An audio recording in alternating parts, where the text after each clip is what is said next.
you're all doing well out there today. So I'm back with another lesson, and this time I'm going to be concentrating on chord tones and helping you flow with your solo so you can hit the right chord tones on the right chords. So this is more about melodic kind of playing here, which I'm going to talk about. Now, I've talked about playing over changes and stuff like that before, but I've never really talked about it in a rock kind of pop sense. So I thought I would create a track like I did at the beginning. It's only 45 seconds long, so I think that's a good amount of time for a solo for you to practice over. I will put that backing track in the description below for you to download. Within the lesson, I'm going to use a different track in a different key, but I'll explain that in a second. Now, before I get with the lesson, please guys, if you like what I do, give this video a thumbs up, it really does help out. Subscribe to my channel by hitting the subscribe button below. And also write a comment. Like I say, all these videos I'm producing for you are coming from your suggestions, so please keep typing away and let me know what you want to see. So at the start there, I played over a track. I think it was in the key of E flat, I believe. I will put the backing track, like I said, below, and you can have a go over it. I'm going to change the key for this one. The first track I created, this one, I'm just getting it off YouTube so you can you know, have a practice over it. So it's in the key of E major, and the chords are E major, B major, C sharp minor, A major, okay? So within the key they are chord 1, E major, chord 5, B major, chord 6, C sharp minor, it's relative minor, and chord 4, A major.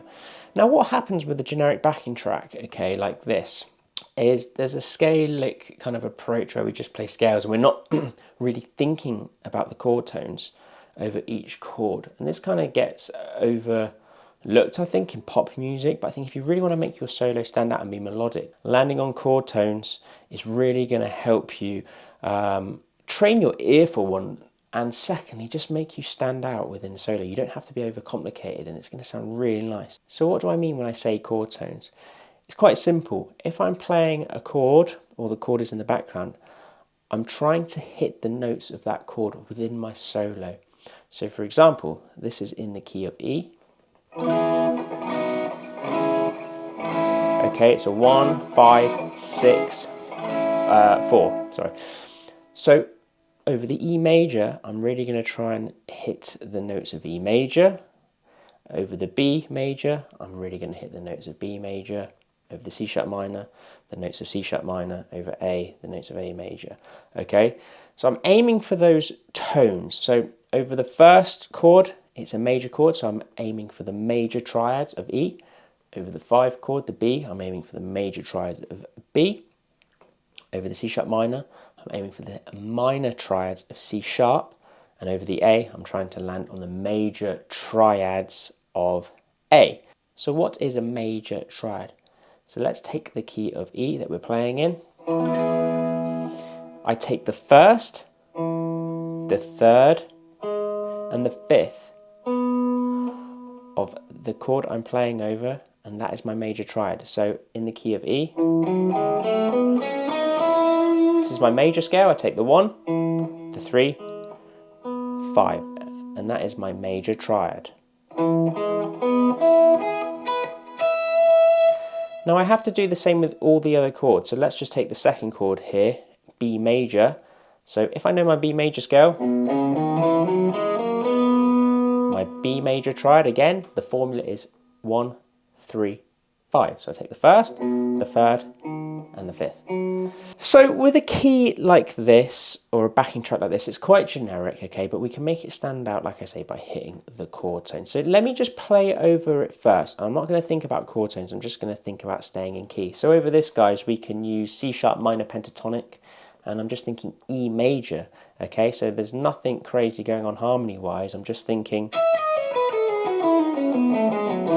E major scale or C sharp minor, it's the same thing. So really, you can just play it all in pentatonic. Let me just play over it. I'll try not to play the chord tones. My ear might guide me to some chord tones, but I'm going to really try and avoid think scales and really not try and target. Let's see how that goes. Okay, so I'm just going to play within the scale. It's not going to sound bad, but I'm not going to think about chord tones.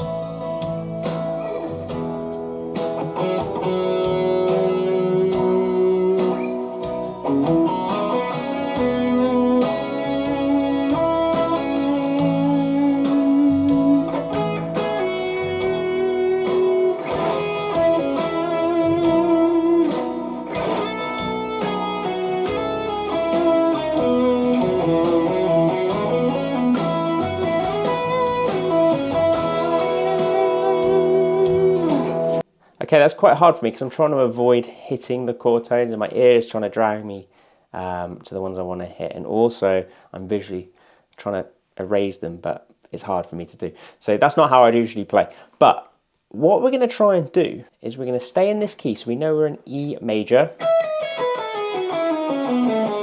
So if that's the only scale you know around E major, so for the sake of video, I'll just call it out. So I'm on the 12th fret with my little finger to begin with. And it's 12 with the little finger. Then on the A string, I'm going 9, 11, 12. Then I'm going 9, 11 on the D string. Then I'm going 8, 9, 11 on the G. 9, 10, 12 on the B. Then 9, 11, 12 on the high E. And of course I can just use my minor pentatonic, C sharp minor pentatonic. Okay, so what I'm going to try and do is target each chord tone within the chord. So over the E, and I'm not going to show you the shapes of the triads here, but I'm just giving you the concept of what's going on, why it sounds more melodic when I do it, like I did at the intro jam, okay? I was really targeting those chord tones. So over the E, I'm going to try and find my root, my third, my fifth, my root, my third, my fifth, and my root there, okay? Any one of those is going to sound really nice over the first chord. When it gets to the B, I'm going to try and keep this area, but try and find my B major triads. So I can see here's my third of B. I could go root here, actually. Root, third, fifth, root, third, fifth, root, third.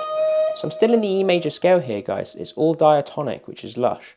Okay, so lush, I don't know why I said that. I've never used the word lush. Yeah, okay, so after the B, I go to C sharp minor, which is chord 6 in that key. So again, I'm seeing my root of C sharp here, my flat 3, because the minor you have to flatten the third. That's the difference between that and the major. So 1, flat 3, 5, root, flat 3, 5, root, flat 3. Then when I get to the A, I can see on the lowest string possible my fifth, my root, my third, my fifth, my root, third, fifth. Try not to go all over the neck to find these. Try and find them in one concentrated position first, okay? And then you can spread around the neck, but it's important we do this first. So what I'm going to do is play the track again, and over each chord, I'm going to hit the root. So over the E, I could play here. Over the B, I could play here. Over the C sharp, I could play here. And over the A, I can play here. So you can already hear just playing those notes, it's given that chord progression of... I'll play with the track just so you can hear what it sounds like. Okay, so E first. B. C sharp. A. And I'll do it again. Maybe I hit a different B. C sharp. Hit a different A maybe. Okay, so that is your starting point. You have to be able to find the roots, okay, of each one of those chords. When you've done that, then try and find the next triad note, okay? So in this case, over the major chords, I'll find the major thirds, and over that minor chord, that one chord we have, C sharp minor, I'm going to hit the flat 3. So I'll play root and then the third, or root and then flat 3 for the minor chord. So for the E, I'll go root, and then the third of E is here. So I'm going to go... For the B, I'm going to go, so that's root, third. Over the C sharp, I'm going to go, and then for the A, okay. So you can mix it up. I mean, I just played the third, then the root there, or for the A, but you can go third root or root third. Either way, it doesn't really matter. I'm just trying to pinpoint the root and the third or the flat 3. So let's just play along to that and I'll show you what that sounds like. Okay, so I'm going to make sure I play it on the beat as well. So I'm going to hit the third and then the root for this exercise. You ready?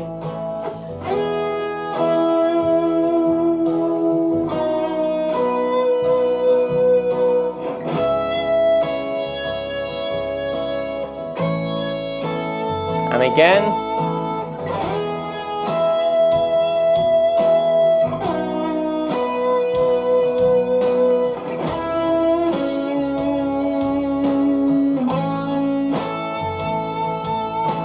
Okay, so as you can hear, even if I just take away this backing track now, those chords should ring out to you because I'm giving you the third and the root now, okay? Not just the root, so you can hear if it's a major or a minor triad really. So I'll show you what I mean. So if I go...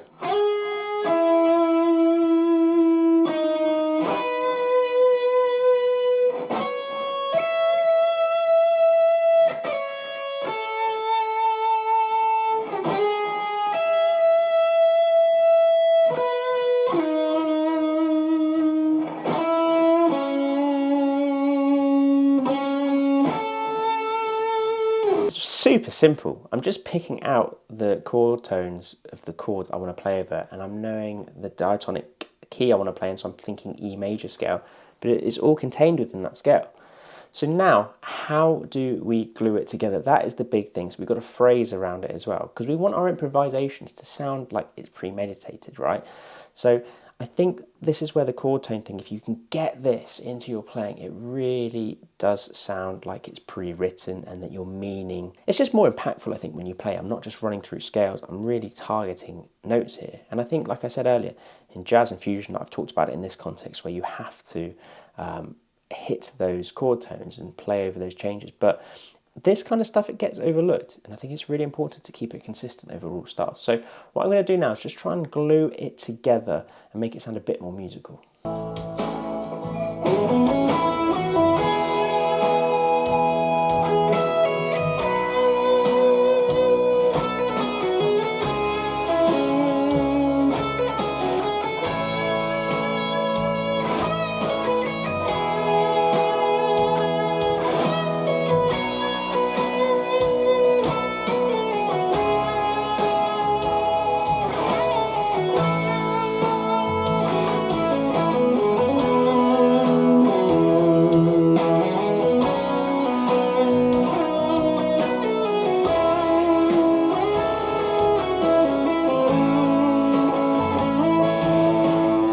Okay, so I was just playing around, hitting the chord tones and filling in with some pentatonic and the actual chord scale I'm using. So I'm thinking E major, and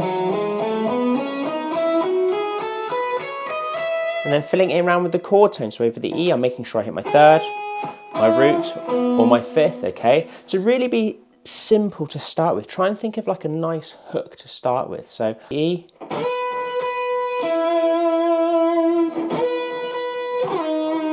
okay, so that's over the first two chords. I went E, so I hit the fifth of E, and then I went to the root of E. But look, then to make it cohesive into my next phrase, I started with the same note I did last time. I hit the B, okay, but over the E, that's my fifth, but when I go to the B, that's my root. So you have to look for common tones as well, guys. Really look for the common tones of when the changes are, because, for instance, you know, if I'm here over the E, that is my third, but over the C sharp, that is my fifth. So you have to be wary. Look out for those kind of patterns, okay? So look, I'll start it again. So over the E, I might go...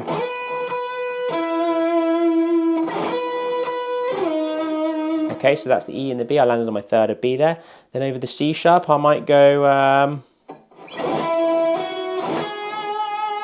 So that's just a... I landed on my fifth of C sharp, and then what I might do is just repeat that line again. So you can imagine that the chords are there when they aren't there, if that makes sense.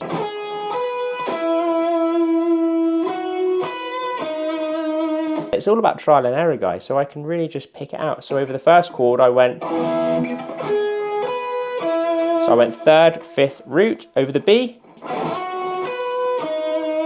So I went fifth of B, root of B, third of B. So you can hear already when the chords aren't there.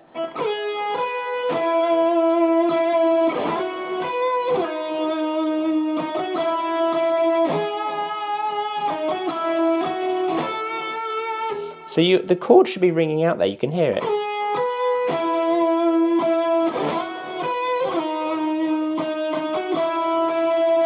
So over the C sharp, I did flat 3 to 5. And then I did the same kind of thing where I want to repeat lines, but maybe change the end note to the next chord tone. Or I'll give that a go over the track, just so you know what I mean. So this is a great foundation for you to just carry on practicing this kind of thing, because I think this gets overlooked, like I said. Let's give it a go. Okay, so coming up to the E here, right? B, C sharp minor, A.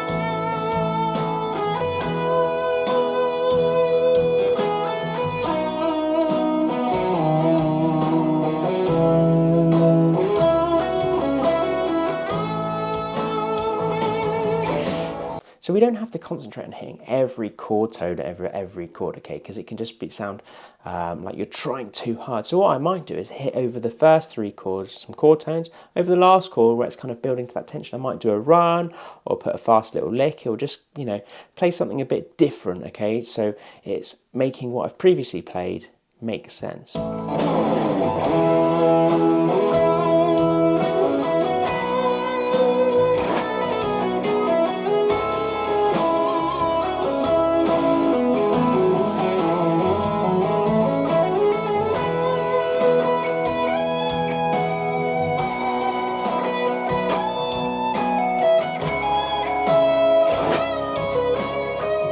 Hope that kind of makes sense, guys. I think the most important thing I'm trying to give over with this lesson is don't neglect something, especially like melodically over these kind of simple chords, really. Don't neglect the chord tones. Don't think because there's 4 chords, they're all major, it's just going to be super simple, it's all diatonic. Really focus on knowing where your chord tones are, knowing your neck, knowing your visualization of the fretboard. Even something so simplistic as the chord progression going on, because you can make it stand out so much more by nailing those foundations. And I think the simple stuff does sound the best, you know. So I know it's nice to play fast, I know it's nice to play fun stuff all over the neck and playing over whatever, but sometimes stripping it back and really be simple with a simple hook. It's almost harder to do that than playing all the fast stuff, okay? You can learn so much technically, you can blitz through scales, but really creating hooks on the spot in improvisation can be a tricky thing. And I think this is a really good, I would say, starting point, but it's a mature way to think, especially over something like this. So I hope you've enjoyed this lesson. Please don't forget to subscribe to my channel. Please write a comment. And yeah, I'll be back with another lesson again soon. But yeah, guys, take care for now, and I'll see you on the next one.